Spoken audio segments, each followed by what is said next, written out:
सह वीर्यङ्करवावहि तेजस्विनावधीतमस्तु मा विद्विषावहै।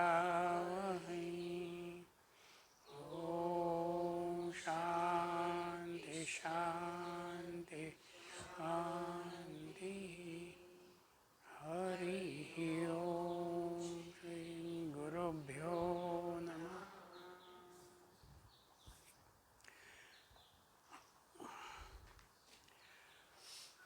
एकेका कोशाचा विस्तार करत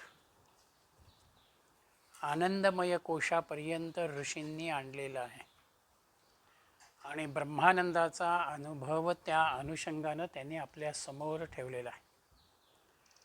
आनंद हा शब्द आपण वारंवार वापरतो. त्यातला मूळ धातू जो आहे तो नंद आहे. त्या नंद धातूचा अर्थ असा होतो प्रसन्न होणं, तृप्त होणं, समाधान पावणं. त्याला आ हा उपसर्ग आला म्हणून आ मधनं कमाल मर्यादा किंवा मॅक्झिमम कपॅसिटी ज्याला म्हणता येईल तो भाग तिथे आलेला आहे. म्हणून आपण आनंद शब्द ज्या वेळेला वापरतो त्यावेळेला आपल्यामधल्या प्रसन्नतेची, तृप्ततेची एक कमाल मर्यादा ज्याला म्हणता येईल, परिपूर्ण अवस्था ज्याला म्हणता येईल, तो भाव त्या ठिकाणी आहे. आणि हे जे समाधान आहे तेच आत्मशांतीशी किंवा आत्मतृप्तीशी निगडित आहे. म्हणून आनंद म्हणजे सुख नाही. सुखाची कल्पना वेगळी आहे. आनंद म्हणजे केवळ इंद्रियांची तृप्ती नाही.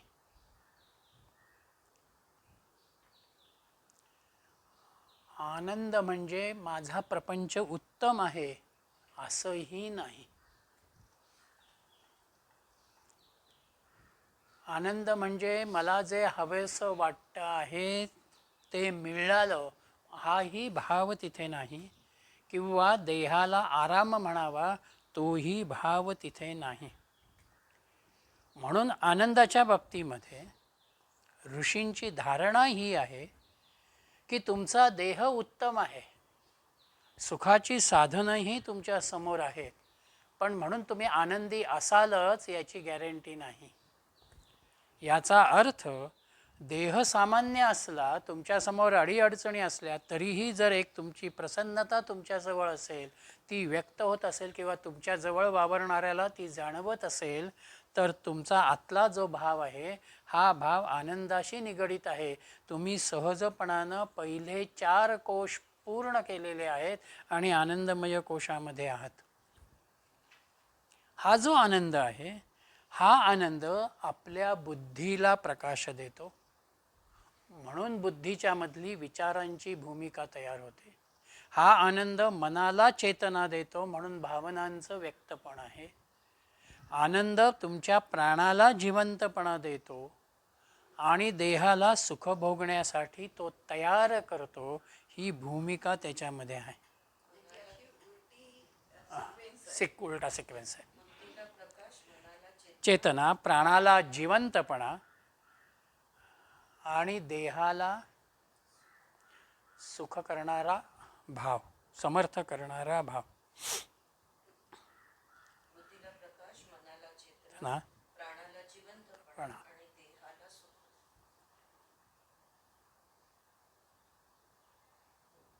हा जो आनंद आहे हा आनंद इंद्रियांना दिसणारा नाही.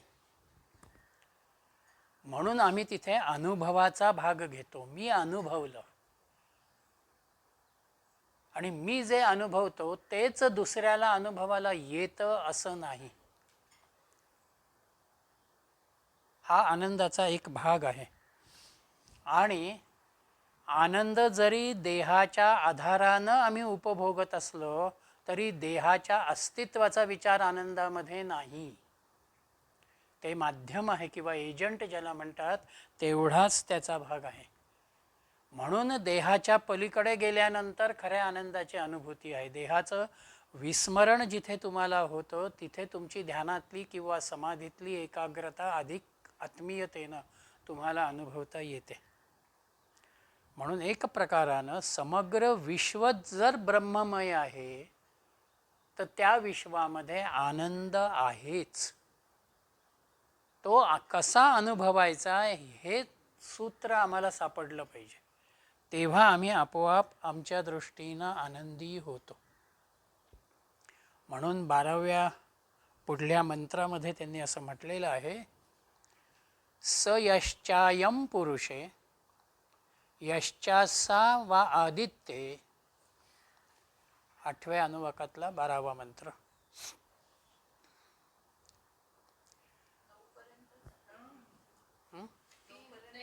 त्यांनी काय एकत्र केले असतील. हां तिथले नंबर वेगळे झाले असतील थोडेसे.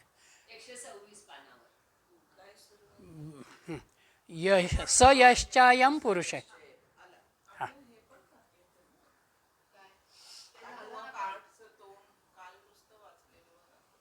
हो, त्या आनंदाच्या सगळ्या स्टेप्स आपण काल बघितल्या ना. 2 नंबरपासून 11पर्यंत त्यांनी आनंदाच्या एक एक स्टेप्स दिलेल्या आहेत. हां, बृहस्पती आनंद, प्रजापती आनंद.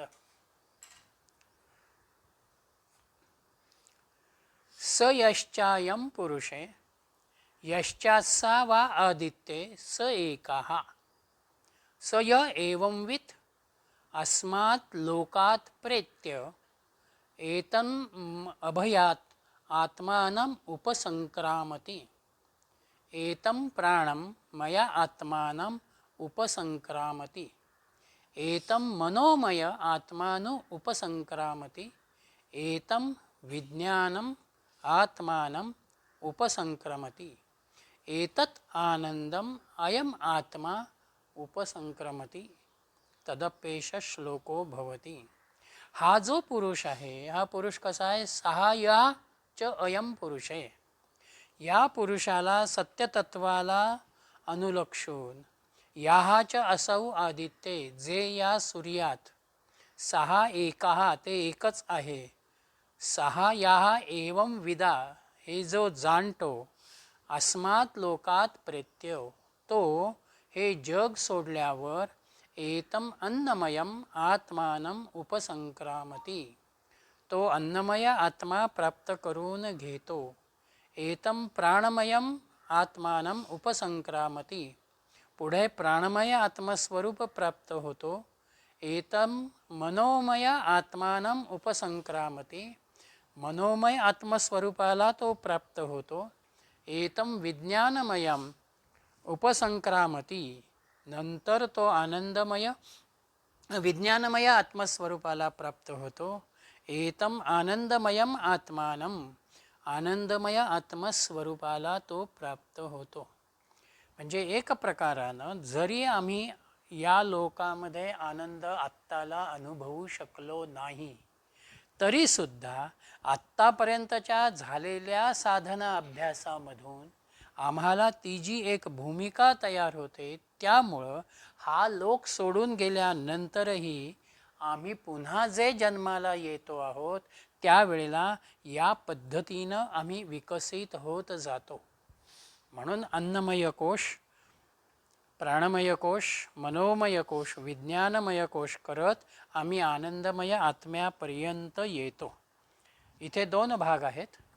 एक भाग मर्त्या हा शब्द या ठिकाणी आल्या कारणानं सामान्य अर्थ त्याचा मृत्यूनंतरचा असाही होतो. आणि दुसरा त्याचा एक भाग आहे की अस्मात् लोकात प्रेत्य, म्हणजे आम्ही उत्क्रांत होत जातो. या जन्मामध्ये सुद्धा आमच्यामध्ये हळूहळू का होईना उत्क्रांतीचा भाग आहे. म्हणून मी जसजसं साधनारत होत जातो, जसजसा ह्या सगळ्याला ब्रह्मतत्वाला समजून घेण्याचा प्रयत्न करतो, तसा मी उत्क्रांत होत जातो. म्हणून जिथे जोपर्यंत माझी आसक्ती सुटलेली नाही, माझ्यातलं ममत्व संपलेलं नाही, तोपर्यंत मी इथे जोडलेला आहे अन्नमय कोशाच्या अनुषंगानं. पण तिथून मी जर हळूहळू आसक्ती शून्य होत गेलो, कर्मशून्य होत गेलो तर आपोआप मला अद्वैताचा भाव त्या ठिकाणी येईल. ती उत्क्रांती त्यांना दाखवायची आहे. म्हणून अन्नमय, प्राणमय, मनोमय, विज्ञानमय कोश ओलांडत आम्ही आनंद कोशामध्ये स्थिर होतो. आणि मग तिथे तुम्हाला जाणीव होते की त्या आनंदाच्या अवस्थेमध्ये आता काहीही नाही, देहाचाही विचार नाही, मनाचाही विचार नाही, बुद्धीचाही विचार नाही, आणि त्याच्याही पुढे मी आनंदात आहे हाही विचार तुमच्या समोर येत नाही. पण तुम्ही आनंद अनुभवता, त्या आनंदाचा भाव तुमच्यामध्ये कायम राहतो. ही ब्रह्मानुभवाची अनुभूती आहे किंवा तो भाव या ठिकाणी आहे. इथे त्यांनी सुरुवातीला यश्चासावा आदित्य हा उल्लेख केलेला आहे. आदित्याचा उल्लेख त्यांनी अशा अर्थानं केलेला आहे की सूर्य जसा स्वतःच्या अनंत किरणांनी आणि त्या प्रत्येक किरणातल्या कणाकणानं या विश्वाला प्रकाशित करतो, या विश्वाला जागवतो, चेतना देतो, तशाच रीतीची प्रकाशमानता आम्हालाही अनुभवता येते. आम्ही पण हळूहळू आमच्यातल्या एकेका कोशाला विकसित करत, उत्क्रांत करत आम्ही ब्रह्मानंदापर्यंत जातो. म्हणून विकास पावणारी प्रक्रिया, प्रकाशमान होणारी प्रक्रिया, या दृष्टीनं त्यांनी सूर्याचा विचार या ठिकाणी केलेला आहे.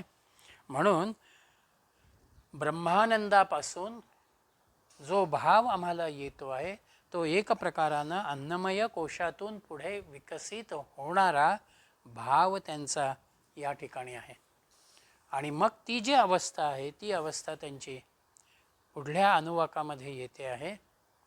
यतो वाचो निवर्तन्ते अप्राप्य मनसा सह आनंदम ब्रह्मणो विद्वान न बिभेति कुतश्चनेति.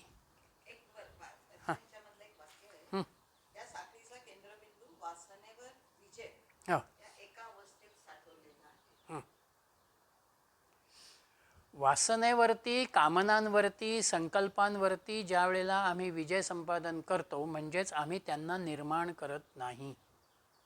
माझ्यामध्ये एकही संकल्प नाही.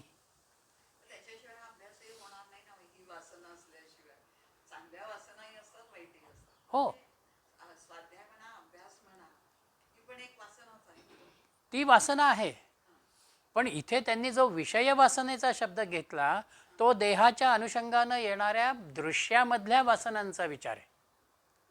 मला गाडी हवी आहे, मला बंगला हवा आहे, मला तो, त्या अंगानं माझ्या सगळ्याच अपेक्षा मी शून्य करायला हव्यात.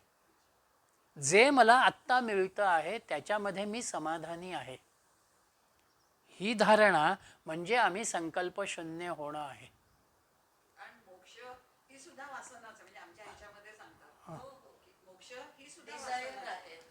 आहे हां, तुला द्यायचं असेल तर दे, आम्हाला त्याची गरज नाही. ही संतांची भूमिका आहे.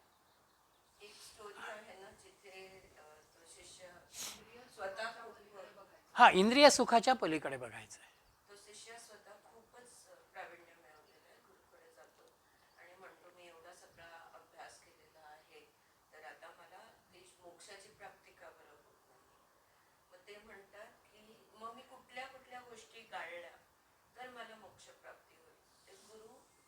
वेदपासून सुरू करतो. वेद, उपनिषद सगळं ज्ञान सगळं सोडून दे. ते सोडल्याशिवाय म्हणजे ज्ञान, तुम्ही ज्याला चांगली वासना म्हणता, तेही आपल्याला ब्रह्मानंदापर्यंत नेऊ शकत नाही. ते रामकृष्ण परमहंसांच्या बाबतीत ते झालं होतं. त्याच्या पायरीपर्यंत आले आणि त्यांना देवीच्या दर्शनाची इच्छा होती. म्हणून ते त्यांना विचारलं की मी इतकं हे केलं आणि तरी पण मला का नाही. तुझ्या मनामध्ये देवीची इच्छा. असं म्हणतात की गुरूंनी ती देवीची प्रतिमा त्याला खंड तोडली पूर्णपणे. तेव्हा जाऊन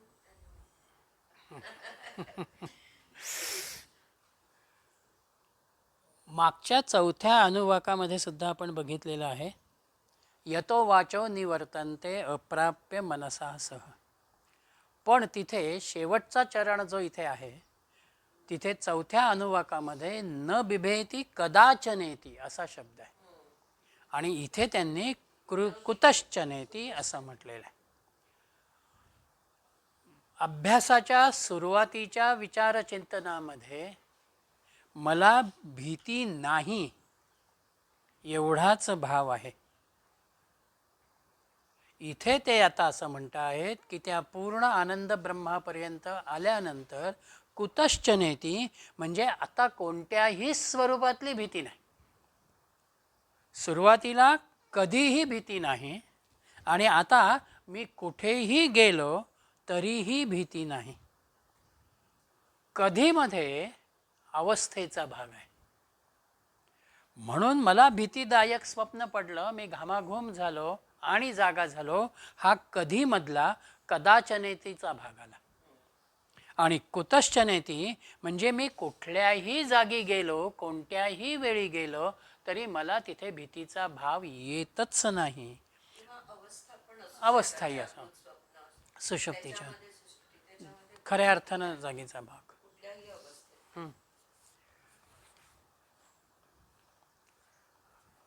पुढे त्यांनी असं म्हटलेलं आहे, एतंह वायव न तपती किमह साधु ना करवम किमहं पाप करमवमिति सय एवं विद्वानेते आत्मानं स्पृणुते उभे एवैष एते आत्मानं स्पृणुते य एवं वेद इत्युपनिषद. एतमह वाव न तपती, त्याला म्हणजे सत्यतत्वाची अनुभूती घेतलेल्याला कोणतेही विचार सतावत नाही, म्हणजे तो विचारशून्य होतो. किम अहम साधू न अकरश्चम, जे पुण्यकर्म होते ते मी का केले नाही असाही प्रश्न त्याच्यासमोर येत नाही. किम अहम पापम अकरवम इति, जे पापकर्म होते ते मी का केले असाही भाव त्याच्यामध्ये येत नाही. या एवं विद्वान, जो याप्रमाणे जाणतो, सहा एते आत्मानं स्पृणुते, तो त्या पापपुण्यांना विचारात न घेताना आत्म्याचाच विचार करतो. उभेही एवं, या दोहोंना अनुलक्षून एषः एते आत्मानं स्पृणुते, तो ज्ञानी पुरुष पापपुण्यांच्याही संदर्भामध्ये आत्म्याचाच भाव विचारामध्ये घेतो. अशा स्वरूपाचा हा उपनिषदाचा विचार आहे. इथे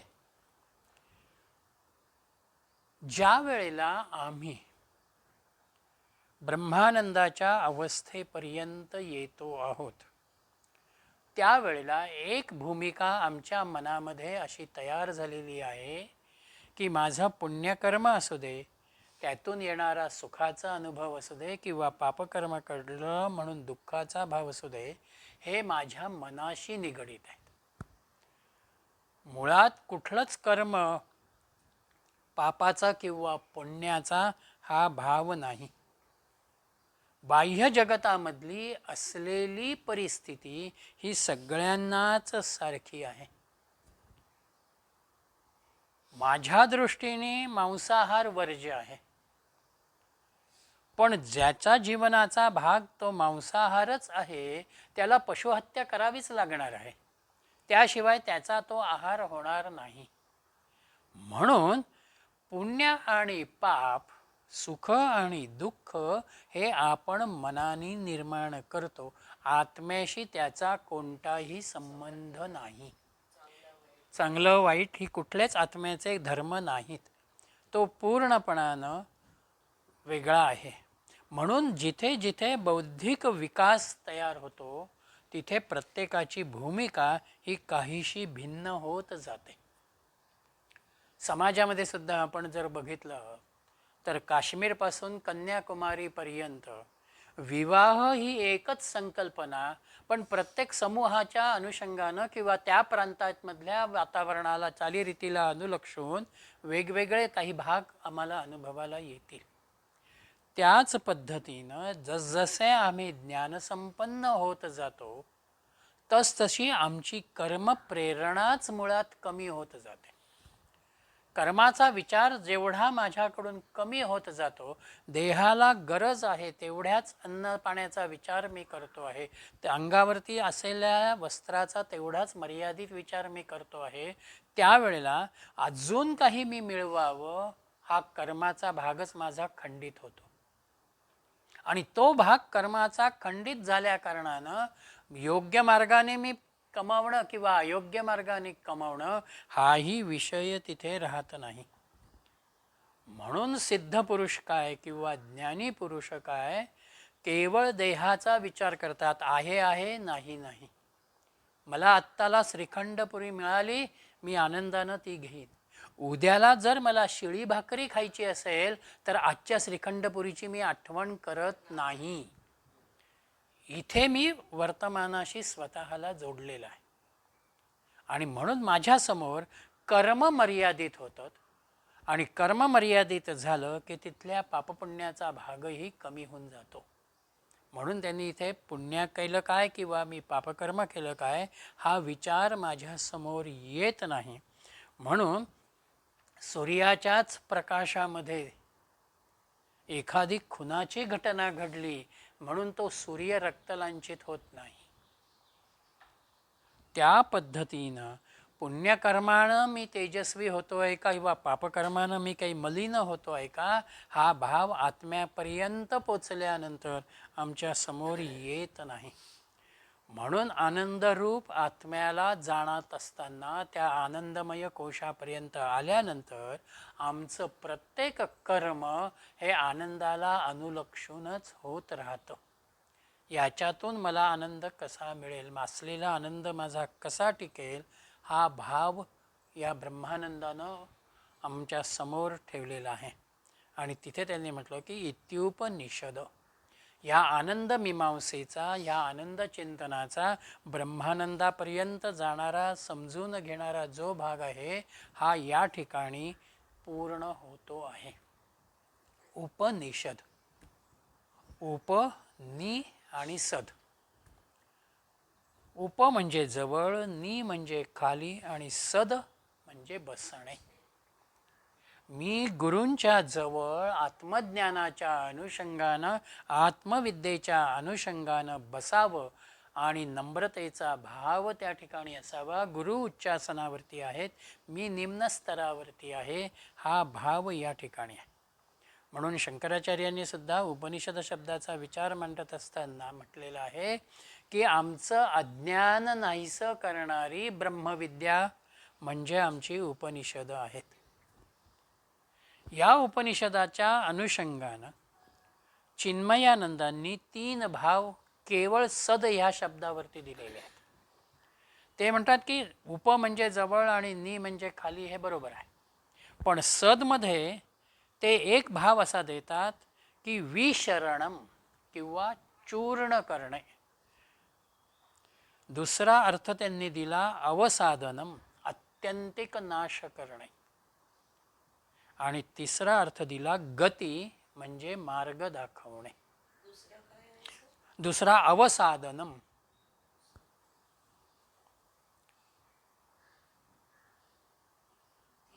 हां, आणि तिसरा गती. ज्या वेळेला आम्ही उपनिषदाचं चिंतन करतो आहोत, त्यांना समजून घेतो आहोत, त्यावेळेला पहिल्यांदा आमच्यामध्ये जर काही होत असेल तर विशरणम म्हणजे आमच्यामधल्या भ्रामक कल्पनांचं चूर्ण होतं. आम्ही आमच्यामधल्या अनेक भ्रामक कल्पना बाजूला करत जातो. अरे हे चुकलीचं आहे, हे बरोबर आहे, हे मी आत्तापर्यंत विचारात घेतलंच नाही असं आम्ही म्हणतो. म्हणून तिथे दुःखाची जाणीव आमची कमी होते किंवा दुःखाच्या अपमानाच्या प्रसंगांकडे बघण्याची आमची दृष्टी ही बदलते. दुसरा भाव जो त्यांचा आहे आत्यंतिक नाश. आत्यंतिक नाश म्हणजे जन्म आणि मृत्यू ह्या कल्पनांचा असलेला नाश. मला जन्मही नाही आणि मला मृत्यूही नाही असेल तर तो देहाशी निगडीत आहे या भावनेमध्ये आपण येतो. ही एक अवस्था उपनिषदाच्या अध्ययनामध्ये येते. आणि तिसरा मार्ग दाखवणं म्हणजेच आम्हाला सत्यतत्वाचा सत्यम ज्ञानम अनंतम या ब्रह्माकडे नेणारा जो मार्ग आहे तो मार्ग उपनिषद आमच्या समोर ठेवतात. एक गोष्ट म्हणजे कर्माबद्दल जेव्हा आपण म्हणतो तेव्हा या चारही कोशामध्ये कर्म येतात. हो.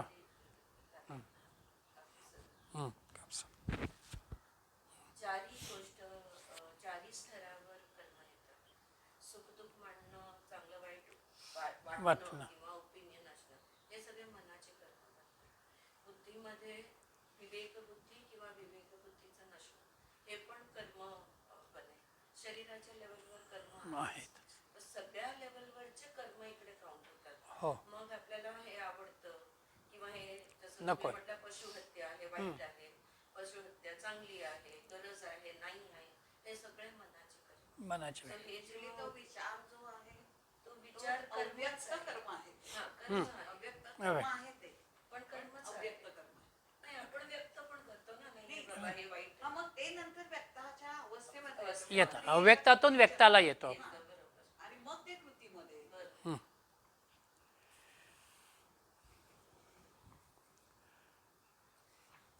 म्हणून पुढे त्यांनी ब्रह्मानंदवल्ली संपत असताना परत शांतीपाठाचा भाग घेतलेला आहे.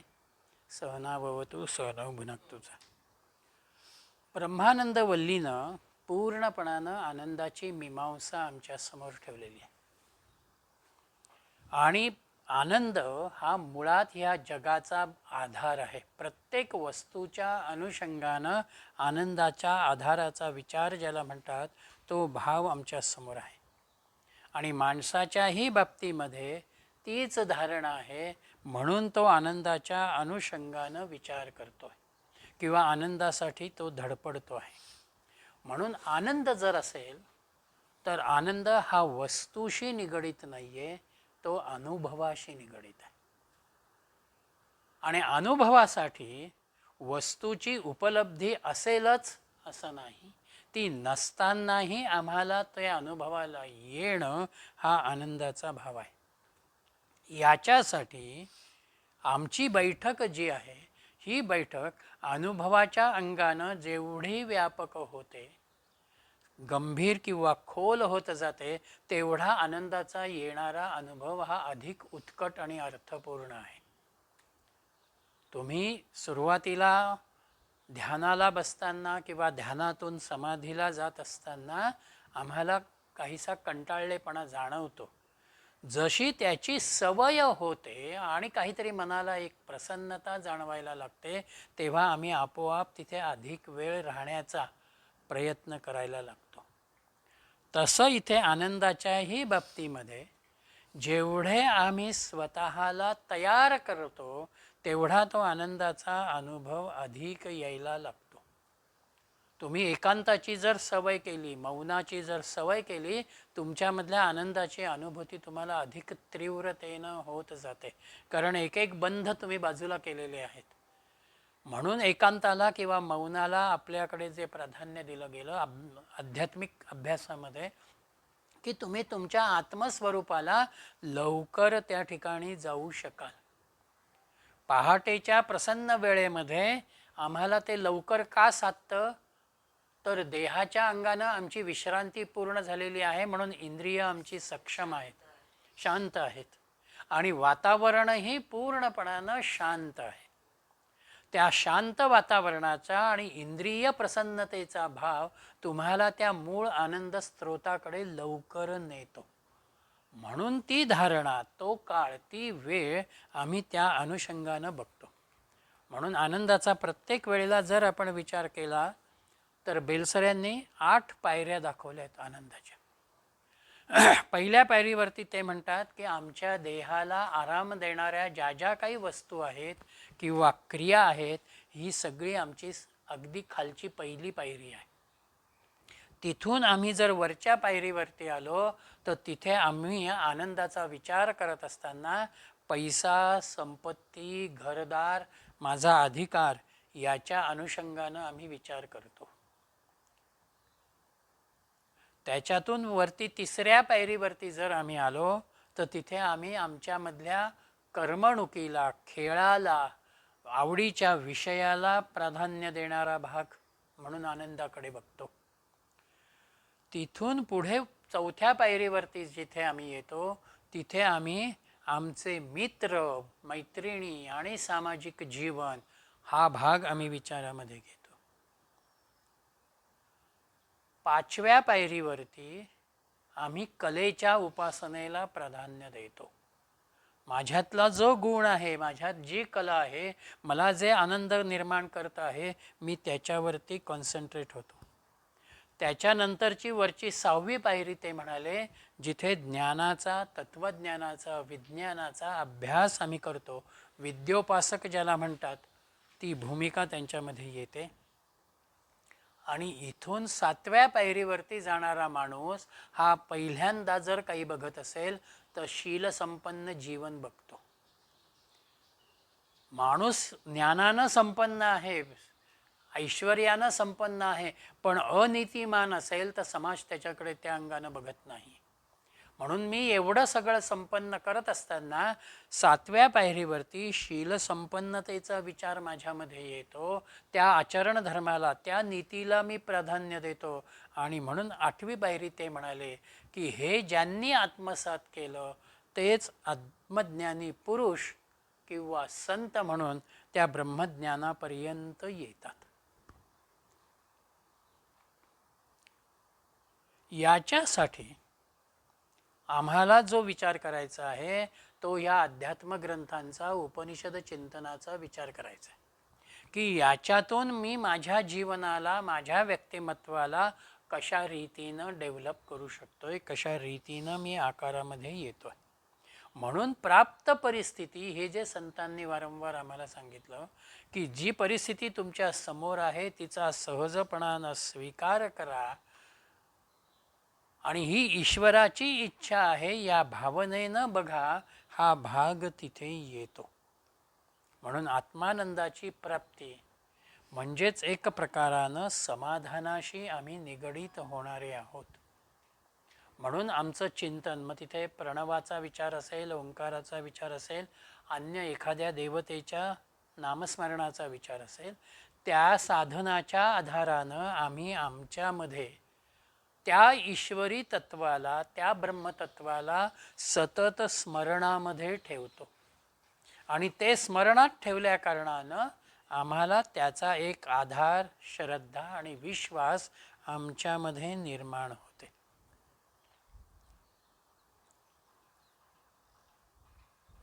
म्हणून आत्मनंद जो आहे हा आनंद म्हणजे एक प्रकारानं आमच्यामध्येच आम्हाला अनुभवाला येणारी आमच्यामधलीच आनंदाची एक अनुभूती आहे. तसे म्हटले तर हे शब्द तीनही अगदी जवळ आहेत. समाधान, शांती आणि आनंद. त्याचा विचार डॉक्टर कुर्तकोटींनी असा दिलेला आहे की सागर शांतही असतो आणि सागर उसळतो सुद्धा. ज्या वेळेला सागरामध्ये तरंग निर्माण होतात तेव्हा तिथे शांतीचा भाव आहे. शांती आमच्याकडे कायम आम्ही शांत असतो, नाही असं नाही, पण त्या शांतीलाही काही वेळेला धक्का बसू शकतो. म्हणून तरंगांचं स्वरूप शांतीशी निगडीत आहे. सागर मूळचाच शांतही आहे, स्थिरही आहे. परमात्म स्वरूपही त्याच समाधानाच्या अनुषंगानं समाधान रूपच आहे. पण सागर काही वेळेला जो उसळतो, लाटा मोठ्या मोठ्या वारंवार एका पाठोपाठ एक येत राहतात, ते जे सागराचं उसळणं आहे ती म्हणजे आमच्यामधल्या आनंदाची भावना आहे. आनंद असा उसळून येतो, मला व्यक्त करता येत नाही असं मी ज्या वेळेला म्हणतो की मला आनंद झालेला आहे पण व्यक्त करता येत नाही, हे जे आनंदाचं येणं आहे हा त्या सागराच्या उसळण्यासारखा भाव आहे. हा. दुःख देणारच आहे. हो हो, ते सागराच्या दृष्टीनं पण दुःखद घटना आहे. तो निसर्गाचा तो भाग येतो तिथे पूर्णपणानं. म्हणून म्हटले तर हे तीनही शब्द आम्ही उच्चारतो, त्यांच्यामध्ये एकच भाव ज्याला म्हणता येईल तो हा त्या ठिकाणी आलेला आहे. आणि अशा या ब्रह्मानंदापर्यंत आल्यानंतर सर तीस एवढं एक हां, सातवं मला परत समजलं. शील संपन्न जीवन. शील म्हणजे काय? शील म्हणजे कॅरेक्टर. म्हणून त्यांनी आचरण तीन गोष्टी सांगितल्या. हां, चारित्र्य संपन्न. अनंत ज्ञान, अनंत दर्शन, अनंत चारित्र्य. हं, हे शील म्हणजे कॅरेक्टर. चारित्र्य संपन्न होणं.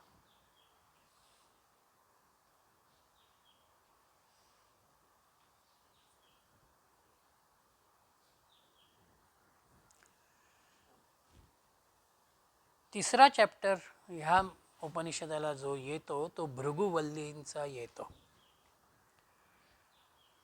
आनंदाच्या अनुषंगानं ह्या उपनिषदानं आपली संपूर्ण चर्चा, चिंतन हे केंद्रीभूत केलेलं आहे. आणि ते करत असताना सुरुवातीला त्यांनी म्हटल्याप्रमाणे हे परब्रह्म जे आहे हे सत्यम ज्ञानम अनंतम याच्याशी निगडीत आहे. हेच मला प्राप्त करायचं आहे, हे माझ्या मानुष्य जीवनाचं खऱ्या अर्थानं ध्येय आहे. आणि असं असतानाही आमच्यासमोर आज दुःख का आहे, निराशा का आमच्यामध्ये येते आणि आम्हाला आनंद का मिळत नाही, या अनुषंगानं हे सूत्र पुढे जातं. ते पुढे जात असताना इथे भृगू आलेला आहे. भृगू जो आहे हा वरुणाचा पुत्र आहे आणि तो आपल्या पित्याकडे येतो आहे. आणि पित्याला तो असं म्हणतो आहे की जगत जर हे विविधतेनं संपन्न झालेलं आहे आणि आनंद जर मला प्राप्त करायचा आहे तर तो आनंद मी कशा रीतीनं प्राप्त करावा हे तो समजून घेण्यासाठी म्हणून येतो आहे. आणि पिता त्याला असं म्हणतो आहे की तू तप कर आणि हे समजून घे. म्हणून सुरुवातीचे इथले काही मंत्र जे आहेत ते एकेका टप्प्यावरती तो येतो आहे. त्याला एक विचार आत्मसात होतो आहे, पण तरीही त्याला प्रश्न पडतो आहे की अरे मी हेच आत्मसात केलं म्हणजे मी पूर्ण ब्रह्मानंद प्राप्त केला असं होत नाही आहे. म्हणून तो पुन्हा वडिलांकडे येतो आहे. वडील म्हणतात तू पुन्हा तप कर असं म्हणत सुरुवातीच्या काही मंत्रांमध्ये परत एकदा त्यांनी पंचकोशाचाच विचार दिलेला आहे. शांतिपाठ नेहमीप्रमाणे त्यांनी घेतलेला आहे. सहनाववतु सहनवभुनक्तुचा. आणि पहिला मंत्र त्यांचा इथे येतो आहे भृगुवैर वारुणीही वरुणम पितरम उपसासार अधिहि भगवो ब्रह्मेति तस्मात् एतत् प्रोवाच अन्नं प्राणं चक्षुः श्रोत्रं मनो वाचम इति. भृगुः वै वारुणीः, वरुणाचा पुत्र भृगु, वरुणम पितरम उप अनुसाराः, त्याचा पिता वरुण याच्याकडे गेला आणि हे भगवन ब्रह्म अधिहि इति, मला ब्रह्मविद्या शिकवा. तस्मै एतत् प्रोवाच, तेव्हा ते त्याला म्हणाले की अन्नम प्राणम चक्षुः श्रोत्रम मनः वाचम इति. अन्न, प्राण, नेत्र, श्रोत्र आणि मन, वाणी हेच ब्रह्म आहे. इथे वडिलांच्या जवळ मुलगा आलेला आहे आणि पित्याला त्यानं गुरुस्थानी मानलेलं आहे. पण त्याचबरोबर त्यानं इथे भगवो ब्रह्मेती असं म्हटलेलं आहे.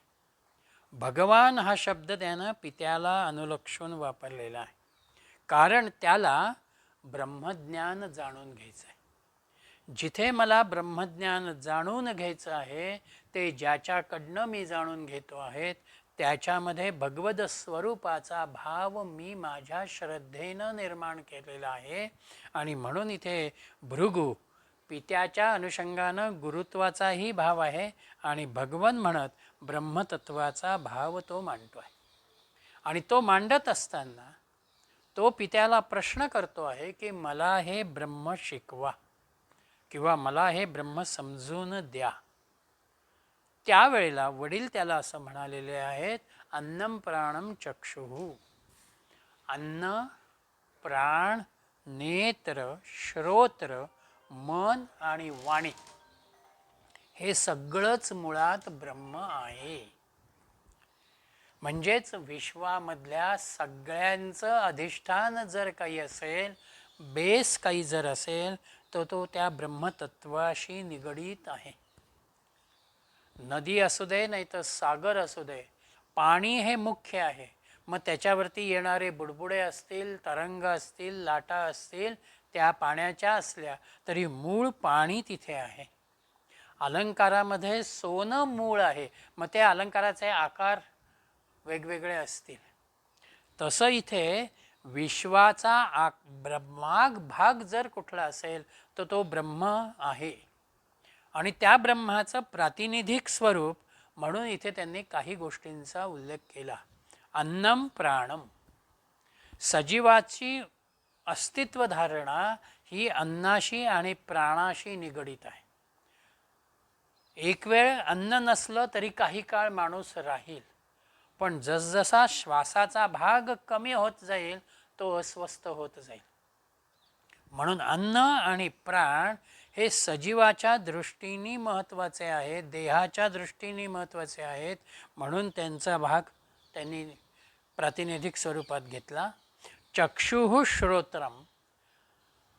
देह आहे, पण तिथे ज्ञान ग्रहण करणारी जर इंद्रिय नसतील तर तो देहही काही करू शकणार नाही. म्हणून ज्ञानेंद्रियांच्या अनुषंगानं त्यांनी चक्षु आणि श्रोत्र या दोघांचा प्रातिनिधिक उल्लेख केला. आणि हे सगळं ज्ञान ग्रहण करायला त्याच्यामधला विवेक म्हणा, त्याच्यामधली भावना म्हणा, ही जाणण्याच्या अनुषंगानं, व्यक्त होण्याच्या अनुषंगानं मनः वाचम. मन आणि वाणी या दोघांचा विचार त्यांनी ग्रहणाच्या अनुषंगानं, व्यक्त होण्याच्या अनुषंगानं घेतला. प्रातिनिधिक स्वरूपामध्ये त्यांनी यांचा उल्लेख केलेला आहे. म्हणून जे जे मला जाणवतं आहे, जे जे मला अनुभवाला येतं आहे, ते मी वाणीच्या अनुषंगानं व्यक्त करतो आहे. आणि म्हणून त्या अनुषंगानं हे सगळं ब्रह्म आहे असं ज्या वेळेला गुरूंनी त्याला सांगितलं, त्यावेळेला तो असं म्हणाला, तम होवाच. पुढच्या मंत्रामध्ये यतो वा इमानी भूतानी जायन्ते येन जातानि जीवन्ति यत् प्रयन्त्यभिसंविशन्ति तद्विजानस्व तद्ब्रह्मेति स तपोतप्यत स तपस्तप्त्वा. तम अहुवाच. त्याला ते खरोखर असं म्हणाले, यतावा इमानी भूतानी जायन्ते. ज्याच्यापासून ही भूत निर्माण झाली, हे जीव निर्माण झाले. जातानी येन जीवन्ति. ज्याच्यामुळं ते आत्ताला जिवंत आहेत. प्रयन्ति यत् अभिसंविशन्ति. हे जग सोडून जाताना ते ज्याच्यामध्ये प्रवेश करतात. तद्विज्ञास्वत्व. ते जाणण्याची तू इच्छा कर. आणि तेच तद ब्रह्म इति. तेच ब्रह्म आहे. मग ते ब्रह्म कसं जाणायचं आहे? सहा तपाः अतप्यत. तो तपकर्ता झाला आणि सहा तपाः तप्त्वा. त्याने तप केल्यानंतर आलेला अनुभव पुढे दिलेला आहे. काय सुटतंय?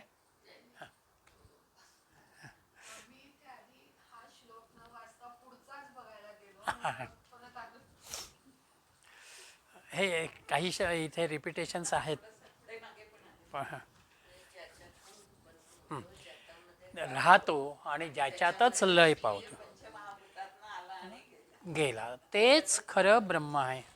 मग हे जर ब्रह्म जाणायचं असेल तर तुला तप करायला हवं.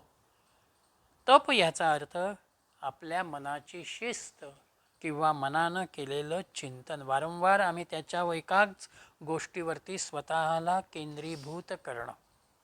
आणि अशा त्या ब्रह्माचा शोध घेण्याचा प्रयत्न भृगून तपाच्या माध्यमातून, एकांताच्या माध्यमातून, चिंतनाच्या माध्यमातून केलेला आहे.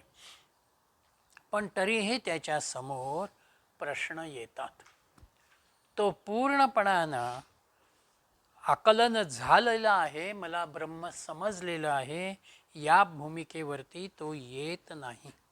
म्हणून तो पुन्हा भृगूंच्याकडे येतो आणि भृगूंना म्हणतो की मी जे काही ब्रह्म जाणलं त्याच्यामध्ये पहिल्यांदा त्याला जाणीव जी झाली ती अन्नाची जाणीव झाली.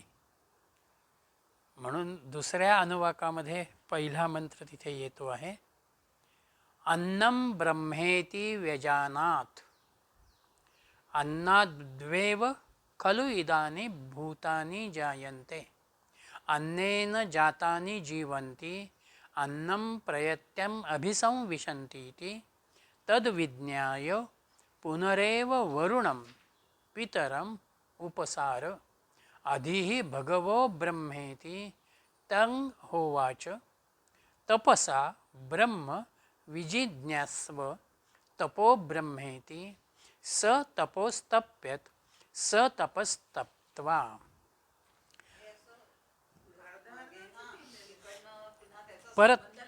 परत संबंध लावायचा आहे. तो एकातून पुढे पुढे जायचं आहे. अन्नम ब्रह्मेति व्यजानात, अन्न हे ब्रह्म होय असं भृगू पहिल्यांदा समजलेलं आहे. इमानी भूतानी खलु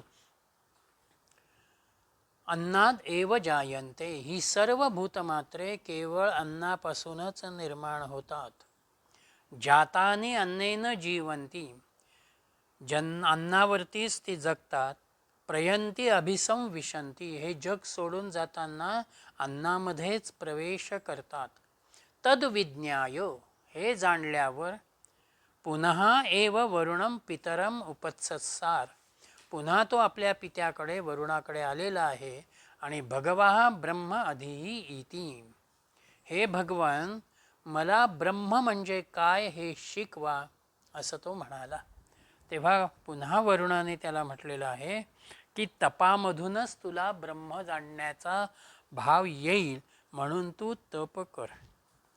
पहिल्यांदा त्यांनी विचार असा दिलेला होता की प्राणी निर्माण होतात, ते स्थिर असतात, राहतात आणि ते लय पावतात. मग हे प्राणी कुठून निर्माण झाले? प्रश्नोपनिषदाचं सूत्र इथे आलं, मी कुठून जन्माला आलो. म्हणून इथे त्यांनी अन्नम ब्रह्मेति व्यजानात, अन्न हेच ब्रह्म याचं ज्ञान पहिल्यांदा त्याला झालेलं आहे भृगूला. म्हणून तो अन्नमय कोशावरती आता इथे आलेला आहे की अन्नच मला माझ्या निर्मितीला कारण आहे, अन्नाच्याच अनुषंगानं मी राहतो आहे आणि उद्याला मी अन्नामध्येच लीन होतो आहे. म्हणजे अन्न हे बदलणारं आहे, अन्नाच्या निर्मितीशी कुठेतरी मी निगडीत आहे. म्हणून माझं समाधान केवळ अन्न निर्मिती आणि अन्नातून येणारा भाव इथे मी थांबत नाही आहे. मला असं वाटतं आहे की केवळ अन्न हेच ब्रह्म आहे असं मानून चालणार नाही. कारण अन्न सतत बदलत जाणार आहे, प्रकृतीच्या अनुषंगानं त्याच्यामध्ये बदल होत राहणार आहेत. मग जर बदल होत राहणार असतील तर ते ब्रह्म नाही, ब्रह्मामध्ये कोणत्याही स्वरूपाचा बदल नाही. म्हणून त्या ब्रह्माचं पूर्ण समाधान किंवा त्या ब्रह्माच्या अनुषंगानं अन्नामधूनच ब्रह्माची येणारी अनुभूती त्याला समाधान देत नाही. म्हणून तो पुन्हा वडिलांच्याकडे येतो आहे. वडील त्याला पुन्हा तपाला पाठवतात आणि तपाला पाठवल्यानंतर तो पुढे जो येतो तो अन्नामधून मी निर्माण झालो इथे तो आला, पण केवळ अन्न माझ्यासाठी उपयोगाचं नाही आहे, तर जो देह मला प्राप्त झालेला आहे त्याला प्राणाची आवश्यकता आहे, चैतन्याची आवश्यकता आहे. अन्यथा मृत शरीर आणि मी याच्यात काहीच फरक राहणार नाही. किंवा कोमामधल्या व्यक्तीचा केवळ श्वास चालू आहे, बाकी तिचा काहीच उपयोग नाही आहे. म्हणून इथे त्यांनी त्याला जाणीव अशी झाली की केवळ अन्न म्हणजेच ब्रह्म नाही आहे, तर अन्नाच्या जोडीला प्राणाची सुद्धा आम्हाला आवश्यकता आहे. म्हणून प्राणाच्या अनुषंगानं तो प्राणमय कोशाचा चिंतनाचा भाव त्याच्या समोर घेतो आहे. म्हणून पुढच्या मंत्रामध्ये 3ऱ्या अनुवाकात त्यांनी म्हटलं, प्राणो ब्रह्मेती व्यजानात प्राणादेव खलु इमानी भूतानी जायन्ते प्राणेन जातानी जीवन्ति प्राणं प्रत्यम अभिसंविशन्तीति तद्विज्ञाय पुनरेव वरुणं पितरम उपसार अधि भगवो ब्रह्मेती तम होवाच. प्राण हेच ब्रह्म या निष्कर्षावरती तो ज्या वेळेला येतो त्यावेळेला प्राणामुळेच जन्माचं अस्तित्व आहे.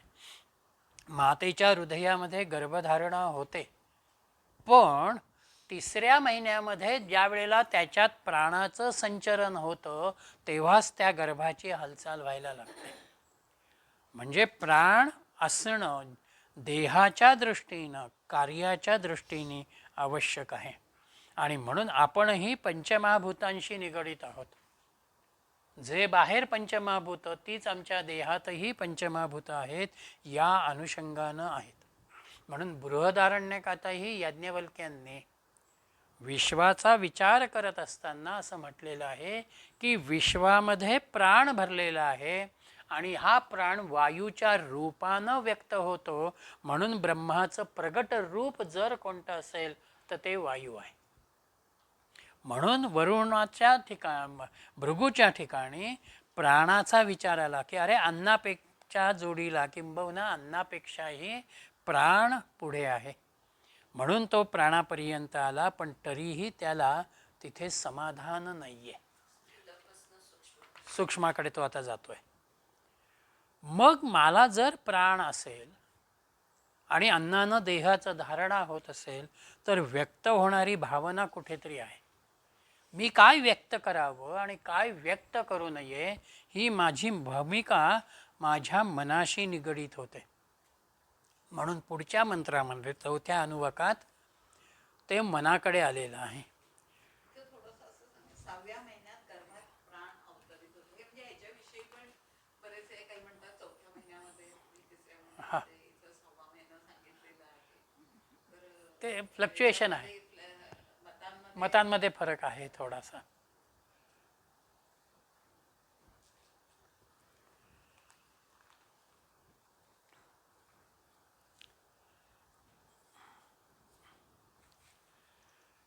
प्राणानंतरच त्याच्या हालचालीला खरी सुरुवात होते गर्भाच्या. साधारण आता ह्याच्याप्रमाणे आपण अल्ट्रासाऊंड जेव्हा करतो सोनोग्राफी, तेव्हा साधारण 5व्या महिन्यामध्ये आणि त्या स्त्रीला पण ती जाणवते, हालचाल जाणवते. विचारलं ना 5व्या महिन्यापासून जाणवतं. मनाहा मनो ब्रह्मेती व्यजानात मनसो एव खलु इमानी भूतानी जायन्ते मनसा जातानी जीवन्ति. मन ब्रह्म इति विजानात, मन हेच ब्रह्म आहे या विचारावरती आता तो येतो. खलु इमानी भूतानी मनसा ही एव जायन्ते. ही सगळी भूतमात्रे निश्चितपणे केवळ मनापासून जन्म पावतात. जातानी मनसा जीवन्ति, जन्माला आल्यावर ती मनामुळे जगतात. आणि प्रयंती मनाः अभिसंविशन्ति, जग सोडून जाताना ती मनातच प्रवेश करतात. मन हे व्यक्तीच्या किंवा जीवाच्या अनुषंगानं अत्यंत महत्त्वाचा भाग आहे. गीतेनं सुद्धा मन एव मनुष्याणां कारणं बंधमोक्षयोः. तुम्ही कुठे अडकणं आणि कुठे मुक्त होणं हे तुमच्या मनाशी निगडीत आहे. म्हणून मन हे आमच्या निर्मितीचं कारण आहे. आम्हाला संतती हवी हा विचार ज्या वेळेला पतिपत्नींच्या मनामध्ये येतो तेव्हाच पुढची प्रक्रिया घडते. म्हणून मनामध्ये विचार येतो आणि आलेल्या विचाराला अनुलक्षून पुढचा अनुभवाचा भाग मनामधून व्यक्त होतो. म्हणून मनाच्या कार्यामुळेच मनुष्याला शरीराच्या निर्मितीचा भाग आहे. आत्ताला तो राहतो, तो भावनांच्या आधारानं राहतो, म्हणजेच मनाच्या आधारानं तो राहतो आहे. आणि देह सोडतानाही मनात त्याच्या जर काही संकल्प असतील तर त्या संकल्पाला, विचारांना अनुलक्षूनच तो पुढे जातो आहे. म्हणून ब्रह्म हे मन आहे किंवा मन हाच ब्रह्माचा भाव आहे, अशा विचारापर्यंत तो येतो. पण तरीही तो पूर्ण इथे समाधानी नाही. म्हणून तो पुन्हा पित्याकडे येतो आहे आणि मला ब्रह्म समजावून सांगा असं म्हटल्यानंतर त्याला ते पुन्हा तपाचरणाला पाठवतात. आणि त्या चिंतनामध्ये त्याच्या समोर विज्ञानमय कोशी येतो. विज्ञानम ब्रह्मेति व्यजानात विज्ञानाद एव खलु इमानि भूतानि जायन्ते विज्ञानेन जातानि जीवन्ति. बुद्धीच्या किंवा ज्ञानाच्या पातळीवरती भृगू येतो आणि बुद्धीतून मनाला विचार जातो आहे, अशा रीतीच्या भूमिकेमध्ये तो येतो.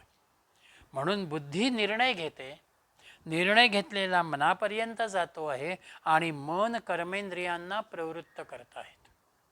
म्हणून कर्मेंद्रिय कर्म करत आहेत. अशा रीतीनं ज्ञानांमधूनच माझा जन्म आहे, ज्ञानाच्याच आधारानं मी राहतो आहे. मी जर ज्ञान संपादन केलं नाही तर अज्ञानी म्हणून मी मागे पडेन. हा भाव घडणारच नाही ना. अज्ञान पण नाहीये ना, अज्ञान पण नाही ना, अज्ञान पण नाही, असंच होणार. ते शून्य आहे. ते शून्यावरती, तो शेवटी ती अवस्था त्याला येते. म्हणून मृत्यूनंतरही येणारा माझा जो नवा जन्म आहे, हाही ज्ञानाच्याच अनुषंगानं आहे. म्हणून ब्रह्मानंद वल्लीतही आपण बघितलेलं होतं 5व्या अनुवाकामध्ये की विज्ञानम यज्ञम तनुते कर्माणि तनुतेपि. विज्ञानमय कोश हा ज्ञानाशी निगडीत आहे आणि ज्ञान आमच्या कर्माला प्रवृत्त करतं. म्हणून ज्ञान जे आहे हे ज्ञान आम्हाला अनुभवाशी निगडीत करतं. आणि हा जो अनुभव आहे तो जर अनुभव ज्ञानामध्ये नसेल तर ती केवळ माहिती किंवा नॉलेज असतं. ज्ञान आणि नॉलेज ह्याच्यात फरक आहे. मी पुस्तक वाचल्यानंतर मला जे काही आकलन झालं ते माझं नॉलेज आहे, माहिती आहे. तिथे पूर्ण ज्ञान नाही. पण इथे सांगितलेल्या पद्धतीनं ज्या वेळेला मी साधनेला विचारात घेतो, काही एक कॉन्सन्ट्रेशन मी करतो आणि मला काही एक अनुभवाला येतं, तिथे खऱ्या अर्थानं ज्ञानाचा भाव येतो. म्हणून ज्ञानामध्ये स्थूल ज्ञान आणि सूक्ष्म ज्ञान आहे. स्थूल ज्ञानामध्ये बाह्यांगाचा विचार आहे. मला दिसणारं जे जगत आहे त्या जगतातल्या वस्तुमात्रांचा असलेला परिचय, ते माझं ज्ञान हे बाह्य आहे. आणि विशेष ज्ञानामध्ये या ज्ञानाच्या अनुषंगानं माझ्या आनंदासाठी, माझ्या सुखासाठी मी जो काही प्रयत्न करतो आहे तो भाव, त्याची उपयुक्तता मी लक्षामध्ये घेतो, हा त्या विशेष ज्ञानाचा भाव आहे. म्हणून ज्ञानाच्या अंगानं विज्ञानमय कोशाची भूमिका लक्षात घेतल्यानंतर सुद्धा हा भृगू पूर्ण समाधानी झालेला नाही.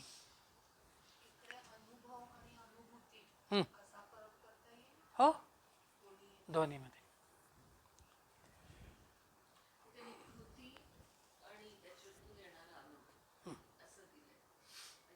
म्हणजे आपण जे एरवी म्हणतो तसं की बौद्धिक स्तरावरती एखादी गोष्ट कळणं आणि स्वतः अनुभव घेऊन आत्मसात ज्ञान, ते ज्ञान केलं.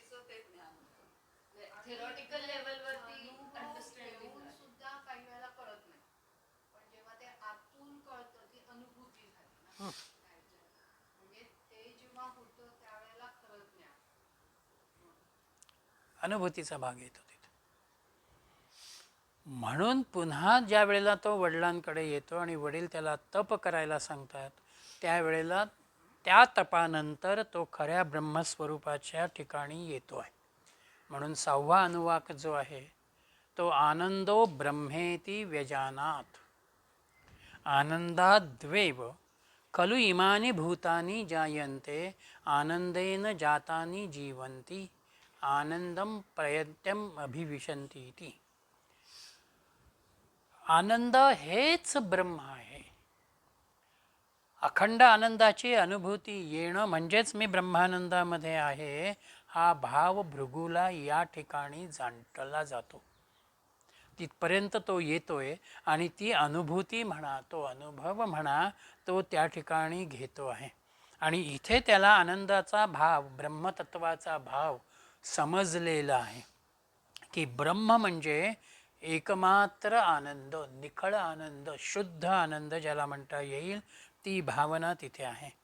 म्हणून पुढच्या टप्प्यात त्यांनी म्हटलेलं आहे आनंदम प्रयंत्यम अभिसंविशन्ति इति. हा आनंदाचा अनुभव आल्या कारणानं त्यानं काय म्हटलेलं आहे, सैषा भार्गवी वारुणी विद्या. हे जे ज्ञान आहे हे वरुण ऋषींनी भृगूला सांगितलेलं, म्हणून त्याला भार्गवी वारुणी विद्या किंवा ज्ञान अशा अर्थानं त्याला विचारामध्ये घेतलं गेलेलं आहे. त्या पितापुत्रांचंच नाव या विद्येला, या चिंतनाला त्यांनी दिलेलं आहे. आणि ही विद्या कशी किंवा हा आनंदाचा अनुभव कसा आहे, परमे व्योमन प्रतिष्ठिता. व्योमन म्हणजेच अवकाशात, परम आकाशात स्थिर झालेला आनंद. माझ्या हृदय आकाशामध्ये, माझ्या अंतःपटलावरती स्थिर झालेला जो अनुभव आहे, तो अनुभव हा या ब्रह्मविद्येचा, भार्गवी विद्येचा अनुभव आहे. म्हणून आनंदमय कोशामध्येच परमानंदाची अनुभूती आहे आणि ती आकाशाच्या अनुषंगानं आहे. काल आकाशाचा विचार आपण केलेला होता. अत्यंत व्यापकता ही त्या ठिकाणी येते. म्हणजेच आपल्यामधल्या ईश्वरत्वाचा शोध हा आम्ही आनंदमय कोशामधून घेतो. म्हणून शिक्षावल्लीमध्येही सुरुवातीला आपण 6व्या अनुवाकामध्ये बघितलेलं होतं की ब्रह्माशी आम्ही एकरूप होतो. जिथे मी आनंदाला प्राप्त करतो तिथेच ब्रह्माशी आम्ही एकरूप होतो. मग हे जे आहे एकरूप होणं, ते कसं आहे, य एवं वेद प्रतितिष्ठती. जो कोणी साधक हे जाणतो आणि ब्रह्मामध्ये स्थित होतो, तो कसा आहे, अन्नवान अन्नाद भवती. अन्नवाद अन्नादो भवती, महान भवती प्रजया, पशुभिर्ब्रह्मवर्चसेन महान कीर्त्या. ज्यानं ब्रह्मतत्वाला प्राप्त केलेलं आहे, ब्रह्मरूप जो होतो आहे, तोच खऱ्या अर्थानं अन्नाचा भोगता होतो. म्हणजे तो उपभोग घेणारा होतो, तो अनुभव घेणारा होतो. या विश्वातल्या सगळ्याच वस्तुमात्रांमध्ये ब्रह्म आहे ही धारणा त्याची स्थिर होते. आणि ती धारणा स्थिर झाल्या कारणानं इथे त्यांनी अन्नाचा विचार केला, प्रजेचा विचार केला, संततीचा, पशुधनाचा आणि ब्रह्मतेजाच्या श्रेष्ठत्वाला तो प्राप्त होतो असं म्हटलेलं आहे. संतती ह्याचा अर्थ सामान्यपणानं जी संतती म्हणतो ती इथे अपेक्षित नाही. ब्रह्मतत्वाच्या अनुभवामध्ये माझा कुटुंब विस्तार व्हावा ही सामान्य अपेक्षा नाही आहे. तर हे ब्रह्मज्ञान, हा ब्रह्मानंद माझ्या पुढच्याही पिढीला प्राप्त व्हावा म्हणून मी इतरांना तो देणं, इतरांना त्या ज्ञानानं मी समृद्ध करणं आणि शिष्य परंपरा म्हणा, ती आनंद परंपरा म्हणा, मी निर्माण करणं, हा संततीचा भाव आहे. पशुधनाचा भाव म्हणजेच पशुपक्ष्यांमध्ये सुद्धा ब्रह्मतत्वाला बघणारी दृष्टी आहे. आणि जो अशा रीतीनं ज्ञानाला संक्रमित करतो, ज्ञानाला विकसित करतो आणि यच्चयावत पशुमात्रांच्या अनुषंगानं ब्रह्मतत्वाला बघतो, ब्रह्मतेज त्याला प्राप्त होतं. तो ब्रह्ममय स्वरूपाचा होतो. ज्याला अखंड निरंतर स्वरूपाचा आनंद म्हणावा, ती आनंदाची अवस्था त्याला त्या ठिकाणी होते. आणि जो असा आनंदमय झाला तो कीर्तिवान होतो. साधुसंत आजही 700-800 वर्ष होत आली ज्ञानेश्वरांना. का बरं? तर ब्रह्मतत्वाच्या आनंदाची उधळण त्यांनी अनुभवली आणि त्यांनी केली. त्यामुळे त्या आनंदाच्या अनुषंगानं त्यांचं स्मरण, त्यांची स्मृती आमच्या समोर सतत येते. हा ब्रह्मश्रेष्ठत्वाचा भाव आहे. म्हणून अन्नमय कोशापासून आनंदमय कोशापर्यंतचा सगळा भृगूचा प्रवास हा एक प्रकारानं साधनेचा असलेला भाव आहे. मी कशा रीतीनं विकसित होत गेलो आणि शेवटी त्या आनंदाला मी कसा प्राप्त होत गेलो, ही भूमिका त्यांनी या ठिकाणी दिलेली आहे. आणि त्यातून पुढे त्यांनी या अन्नमय कोशाच्याच अनुषंगानं फार मोठा विचार पुढे दिलेला आहे की अन्न हा आमचा बेस आहे. तो बेस जेवढा पक्का आणि शुद्ध असेल तेवढा पुढचा भागही आपोआप विकसित होतो. म्हणून त्या अन्नाच्या अनुषंगानं पुढे त्यांनी चिंतन केलेलं आहे. ते आपण एक दृष्टिकोन असाही होतो की अन्न, प्राण, मन, बुद्धी हे सगळे बदलणार आहे. बदलणार आहेत. ब्रह्म जो आहे तो एकच एकमात्र आहे. म्हणजे माझं अन्न बदलतं पण मी अन्न नाही, मी बदलत नाही. किंवा प्राण बदलतो पण मी बदलत नाही. मन बदलतं, मी बदलत नाही. मी म्हणजे आत्मा ज्याला आपण म्हणू, ब्रह्म, हे ह्या सगळ्यांपासून वेगळं आहे. सो या सगळ्यांच्या म्हणून त्याला तृप्तता मिळत नाही आहे. सो एक एक एक एक पार करत शेवटी एका आनंदमय कोशामध्येच तो येतो.